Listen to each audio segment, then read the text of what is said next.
Hello everyone, आप सभी का स्वागत है आपके अपने यूट्यूब चैनल ज्ञान गंगा लर्न में। आज हम केवीएस पीआरटी के एग्ज़ाम जो 2018 में हुआ था उसकी सीडीपी क्लास करने वाले हैं। ये क्लास नंबर 2 है और ये प्रीवियस ईयर पेपर है और विद एक्सप्लेनेशन ये हम पढ़ेंगे। फर्स्ट क्लास हमने पिछली वीडियो में कर ली थी, ठीक है। फर्स्ट क्वेश्चन है, आरंभ के प्रारंभिक वर्षों अर्थात कक्षा 4 तक गणित के अधिगम हेतु किस प्रकार के प्रयास किए जाने की आवश्यकता है। किस प्रकार के प्रयास किए जाने चाहिए कक्षा 4 तक गणित सिखाने के लिए, ठीक है। फर्स्ट ऑप्शन है अधिगम कठिनाइयों का निदान करना, संवर्धित कार्यक्रम प्रदान करना। थर्ड है पाठ्यक्रम सक्षमताओं कौशलों को पूरा करना। फोर्थ ऑप्शन है कक्षा विद्यालय जाने में नियमितता सुनिश्चित करना। तो कौन सा ऑप्शन सही होगा इनमें से? Option number 2 is right answer. क्यों? क्योंकि अगर बच्चे को कक्षा 4 तक गणित सिखाना है तो उसमें अधिगम कठिनाइयों का निदान करना होता है, पहचान करना, समस्या की पहचान करना, ठीक है, कठिनाइयों की पहचान करना। और संवर्धित कार्यक्रम प्रदान करना। संवर्धित कार्यक्रम प्रदान किया जाता है कक्षा 4 तक बच्चों को गणित सिखाने के लिए। जैसे काउंटिंग सिखानी है तो 1 बताएंगे कैसे लिखा जाता है। अगर टेबल सिखानी है तो 2 की टेबल में 2 के बाद 4 आता है, 4 के बाद 6 आता है। ऐसे एज इट इज़ चीज़ें सिखाते हैं, ठीक है। थर्ड ऑप्शन है पाठ्यक्रम सक्षमताओं कौशलों को। अगर जहाँ पर कौशलों आ गया वहाँ पर समझ लो वो आंसर गलत है, ठीक है। भाई बच्चे को कुशल नहीं बना सकते, हम निपुण नहीं बना सकते, वो भी पाठ्यक्रम में। पूरी बुक को हम नहीं कि भाई बच्चा पूरी बुक को इतनी अच्छे से कर रहा है कि वो कुशल है उस बुक को पढ़ने में, उस बुक को समझने में, या फिर उस बुक का हर वर्ड बच्चा जानता हो, ठीक है। तो इसलिए ये ऑप्शन बिल्कुल सही नहीं होगा। फोर्थ ऑप्शन है कक्षा या विद्यालय जाने में नियमितता सुनिश्चित करना। मीन्स बच्चे को ये नहीं कि बच्चा को स्कूल में आता रहे, कि भाई बच्चा स्कूल में निश्चित रूप से नियमित रूप से आता रहे और उसको कुछ सिखाया ना जाए, तो वो भी ये ऑप्शन भी बिल्कुल सही नहीं होगा। तो इसलिए option number 2 is right answer, ठीक है। नेक्स्ट क्वेश्चन पर चलते हैं। निम्नलिखित में से कौन सामाजिक तथा संवेगात्मक रूप से परिपक्व व्यक्ति का गुण नहीं है। फर्स्ट ऑप्शन है वह सामाजिक अपेक्षाओं पर खरा उतरना अपना प्रमुख लक्ष्य बनाता है, वह दुश्चिंता तनाव की स्थिति में संयम बनाए रखने में समर्थ होता है, वह संवेगात्मक तनाव स्थिति में संयम बनाए रखने में समर्थ होता है, वह विनोद प्रिय होता है, जीवन के प्रति सकारात्मक दृष्टिकोण रखता है। तो कौन सा ऑप्शन सही होगा? सबसे पहले क्वेश्चन को समझते हैं। भी जो व्यक्ति सामाजिक और संवेगात्मक रूप से परिपक्व होता है उसमें कौन सा गुण नहीं होता, कौन सा गुण नहीं होता, ठीक है। नहीं बताना है कौन सा गुण नहीं होता। वह सामाजिक अपेक्षाओं पर खरा उतरने के लिए अपना लक्ष्य बनाता है, तो ये ऑप्शन सही होगा क्योंकि वो अपना लक्ष्य नहीं बनाता। भाई व्यक्ति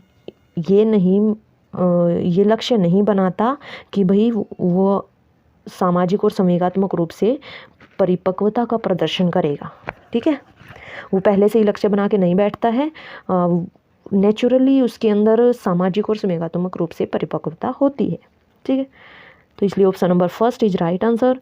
सेकंड क्यों नहीं होगा? क्योंकि परिपक्व व्यक्ति जो सामाजिक और संवेगात्मक रूप से परिपक्व है वो दुश्चिंता के समय, तनाव की स्थिति के समय संयम बनाए रखने में समर्थ होता है, ये बात सही है। वह संवेगात्मक तनाव स्थिति में संयम बनाए रखने में समर्थ होता है, ये बात भी सही है। जब भी उसके अंतर्गत कोई भी उसके अंदर सामने संवेगात्मक तनाव की स्थिति आती है तब भी वो संयम बनाए रखता है और संयम बनाए रखने में समर्थ होता है। फोर्थ ऑप्शन क्यों नहीं होगा? वो विनोद प्रिय होता है और जीवन के प्रति सकारात्मक दृष्टिकोण रखता है। हमेशा सामाजिक और संवेगात्मक रूप से परिपक्व व्यक्ति जो है अपने जीवन के प्रति सकारात्मक दृष्टिकोण रखता है, ठीक है। तो इसलिए option number first is right answer, क्योंकि इसने नहीं में पूछा है कौन सा गुण नहीं है, ठीक है। उम्मीद आपको समझ आ रहा होगा। नेक्स्ट क्वेश्चन पर चलते हैं। प्रतीकात्मक उद्दीपन के प्रति संवेगी अनुक्रिया निम्न में से किसका परिणाम है? परिपक्वता का है, अधिगम का है, समायोजन का है, वर्धित इंद्रिय बोध का है। कौन सा ऑप्शन सही होगा इनमें से? Option number 1 is right answer, क्योंकि प्रतीकात्मक उद्दीपन होता है सिंबॉलिक स्टिमुलस। सिंबॉलिक स्टिमुलस के प्रति संवेगी अनुक्रिया निम्न में से किसका परिणाम होती है? इस उद्दीपन के प्रति जो है संवेगी अनुक्रिया निम्न में से किसका परिणाम होती है? परिपक्वता का।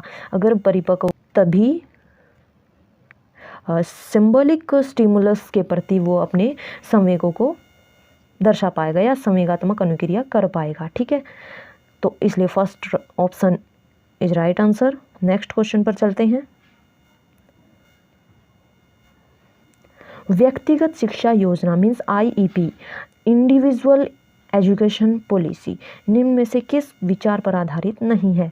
फर्स्ट ऑप्शन है शिक्षार्थी की वर्तमान विशेषताएं, सेकंड है प्राप्त किए जाने वाले व्यक्तिगत लक्ष्य, थर्ड है सहकारी अधिगम कार्यनीति का उपयोग, फोर्थ ऑप्शन है योग्यताधारिता समूहीकरण के आधार पर विद्यार्थियों का श्रेणीकरण करना। तो इनमें से कौन सा ऑप्शन सही होगा? Option number 4 is right answer. इसने पूछा है कि भाई व्यक्तिगत शिक्षा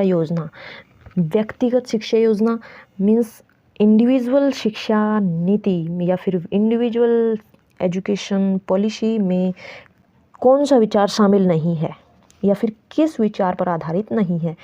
व्यक्तिगत शिक्षा योजना के अंदर शिक्षार्थी की वर्तमान विशेषताएं भी देखी जाती हैं।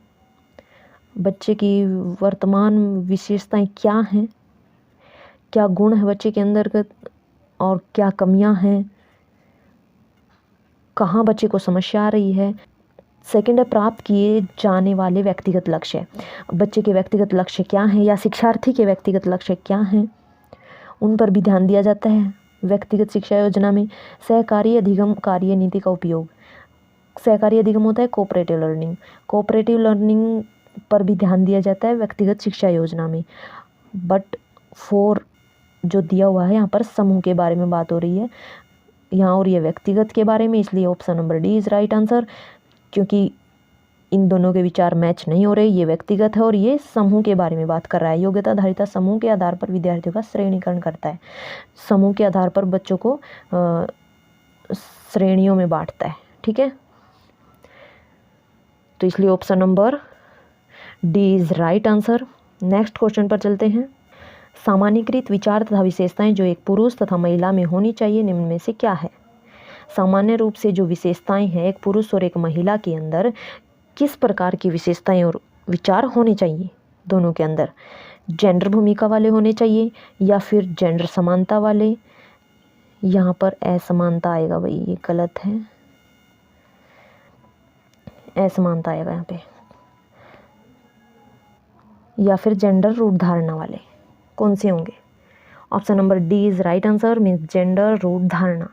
एक पुरुष और एक महिला के अंदर कैसे विचार और विशेषताएं होनी चाहिए? जेंडर रूप धारणा वाले। ठीक है, उम्मीद है आपको ये वीडियो अच्छी लगी होगी, ये सभी क्वेश्चंस समझ में आए होंगे।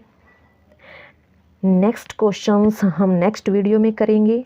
अगर आपको ये वीडियो अच्छी लगी है तो लाइक करें, शेयर करें और कमेंट करना ना भूलें। आपको किस टॉपिक पर वीडियो चाहिए आप हमें कमेंट करके बता सकते हैं। आप हमारे चैनल को सब्सक्राइब कर लें और हमारे टेलीग्राम ग्रुप को भी ज्वाइन कर लें और बेल आइकन प्रेस करना ना भूलें। अगर बेल आइकन प्रेस करते हैं तो आपके पास हमारी वीडियोस का नोटिफिकेशन सबसे पहले पहुंचेगा। ठीक है, अगर आप KVS, DSSB, रीट और किसी भी टेट एग्ज़ाम की प्रिपरेशन कर रहे हैं तो आप हमारे चैनल से और टेलीग्राम ग्रुप से जुड़ सकते हैं। और ये CDP की सेकंड क्लास थी, CDP की सेकंड क्लास थी। फर्स्ट क्लास हमने पहले करवा दी है, आप हमारे चैनल पर जाकर देख सकते हैं। उम्मीद है आपको ये वीडियो अच्छी लगी है। Thank you for watching this video.